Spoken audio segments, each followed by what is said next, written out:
సరే ఇక మీరు దీన్ని బ్రహ్మాండంగా వర్ణించి ఇదంతా కూడా చెప్తారు.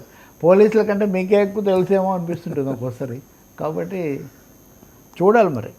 సరే ఏంటి పోసాని విడుదల చాలా సైలెంట్గా అసలు ఏమీ మాట్లాడకుండా చాలా ఇమోషనల్గా ఆయన వెళ్ళిపోయిన తీరు చూస్తే ఈ అరెస్టులతో వైసీపీ అలర్ట్ అయ్యి కాస్త టెన్షన్ పట్టుకున్నది అనుకోవచ్చా? మీరు పోసాని మాట్లాడకపోవడం అన్నదాన్ని పూర్తిగా వైసీపీకి మనం ఆపాదించలేము. మీకు గుర్తుంటే కనుక నేను మీకు ఒకరోజు ఒక టాపిక్ కూడా తీసుకున్నాం. మనం పోసాని లాంటి వాడు క్షమాపణ చెప్పి ముందే రాజకీయాలకు దూరంగా ఉంటానని చెప్పిన వాడిని ఇంత వెంటాడాల్సిన అవసరం, కేసు పెట్టడము చేయడం వరకు బాగానే ఉంది. కానీ 30 కేసులు పెట్టి 17 కేసుల్లో అరెస్ట్ చేసి 7 స్టేషన్లకు తిప్పి ఇంత చేయాల్సిన అవసరం ఉందా అని. ఇందులో సోషల్ ఈక్వేషన్ కూడా కొంత పనిచేసిన ఇది కూడా కొంత ఉంది. ఆ తరగతులకు ఆ వర్గాలకు ఎందుకు ఇంత చేస్తున్నారు, ఇది మనకి ఏమి ఉపయోగం, ఈ విధంగా అతనే రాజకీయంగా చాలా ప్రధానమైన కరుడు కట్టిన కక్షిదారు కాదు కదా ఇవన్నీ. కానీ పోసాని ఈ క్రమంలో బాగా నలిగిపోయిన మటుకు నిజం. అతను పూర్తిగా బాధ, అనారోగ్యము, లేకపోతే ఒత్తిడి, లేకపోతే టెన్షన్ కదా, విపరీతమైన టెన్షన్ అది కనిపిస్తుంది. మామూలుగానే టెన్షన్. ఆయన 3 సార్లు మాట్లాడితే కనీసం 2 సార్లు ఇలా ఆయన అంత టెన్షన్గా ఉంటాడు ఆయన. అదే స్వభావము, ఆర్టిస్టు, రైటరు ఇవన్నీ.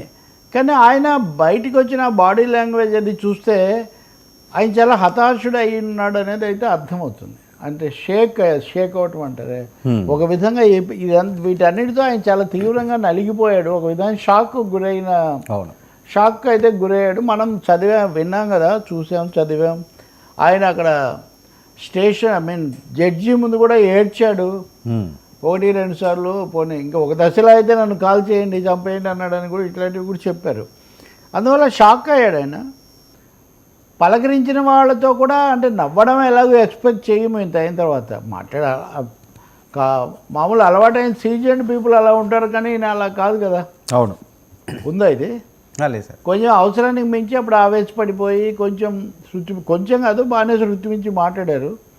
సో ఇప్పుడు ఇంకా దానికి విరుగుడు టోటల్ సైలెన్స్ అనే నిర్ణయానికి ఆయన వచ్చినట్టు కనిపిస్తుంది. అవును, కనీసం నమస్కారం పెట్టి బయటకు వచ్చినందుకు సంతోషం, లేకపోతే మళ్ళీ నేను జాగ్రత్తగా అని కూడా ఏం చెప్పలేదు. ఇంకెందుకు అనుకున్నారు, ఇంకా వద్దనుకో. ఆయన బహుశా ఆయన అంటే ఒక మాట నిజం, ఈ అరెస్టులు వీటన్నిటికంటే ముందే చేతులు ఎత్తేసాడు కదా ఆయన.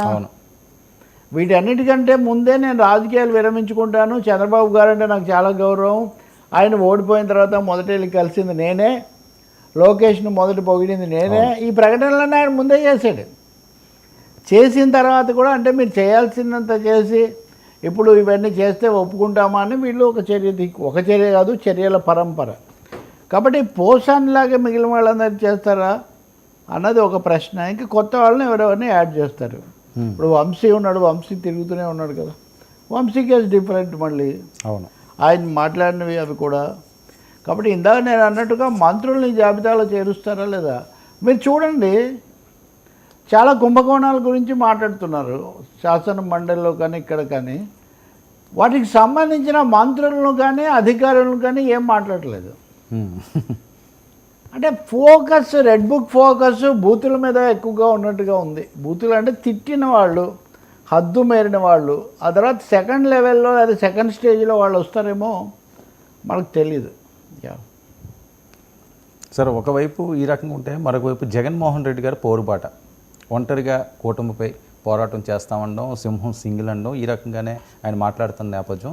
మరోవైపు క్షేత్రస్థాయిలో పార్టీని బలోపేతం కోసం కార్యాచరణ, అసంతృప్తులను కూడా బుజ్జగించే పనిలో ఆయన ఉన్నాడని, పోయేవారు పోని ఉన్నోళ్ళు మనతోటే ఉంటారు అని అదొక కాన్ఫిడెన్స్. అసలు జగన్మోహన్ రెడ్డి గారి వ్యూహం ఏమై ఉంటుంది సార్? అంటే జగన్మోహన్ రెడ్డి ఈరోజు వాస్తవంగా కడప జిల్లా పర్యటనకు వెళ్ళారు.